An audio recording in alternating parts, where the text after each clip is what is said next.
गणाधीशाय नमः विघ्ननाशाय नमः गणपताय नमः गणाधिपतये नारायणाय नमः।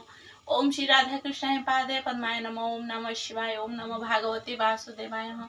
नारायणाय जगन्नाथ स्वामी नारायण खेमा सब मागो देखा हे प्रभु। ओम श्री नारायणाय नमः। ओम श्री नारायणाय नमः। ओम नमः भागवते वासुदेवाय नमः। ओम नमः भागवते वासुदेवाय नमः। नारायणं नमस्कृत्यं नरं चैव नरोत्तमं देवी सरस्वती व्यासं तत जयमुदीरयेत्। मूकं करोति वाचालं पङ्गुं लङ्घयते गिरिं यत्कृपातमहि वन्दे परमानन्दमाधवो। ओम नमो भागवते वासुदेवाय नमः। सप्तदशोऽध्याय श्रीशुक उवाच।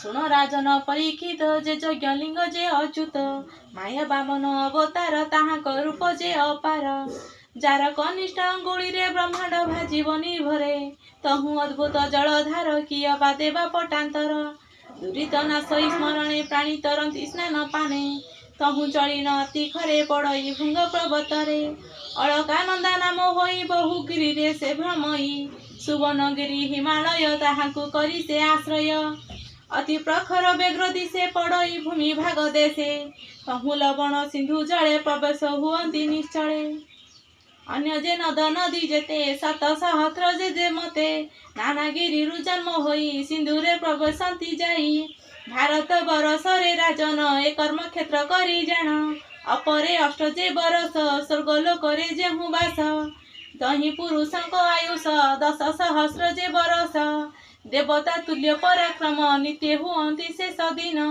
ताहाक रूपर कारण पछे कहिबा हे राजन परम भागवत जन्म महापुरुष जे राजन दैत्य दानव कुलमणि सुशील साधु सत्यवाणी प्रहलाद नामे दैत्य बही प्रभुंक प्रिय से अटई इंद्रिय गण को निबारी चंचल मन स्थिर करी से स्थूल लोकंक सहिते प्रभु को चिंते अविरते हे स्तवरे स्तुति करी सेवक प्रभु नर हरि नमस्ते प्रभु दयितारी जहार तेजे दिगपुरी निजर तेज से प्रकाश रवि किरण करी नाश कराल दुष्टि जे बदन नल प्राय से लोचन जाहार नामे दुष्ट तरे नमई से बेनी पयरे भोनाथ तोहर प्रसादे प्राणी रहंती अप्रमादे तुम्भर अभय पयरे मो मन रहु से निश्चले एजे तनय गृहे मोर मन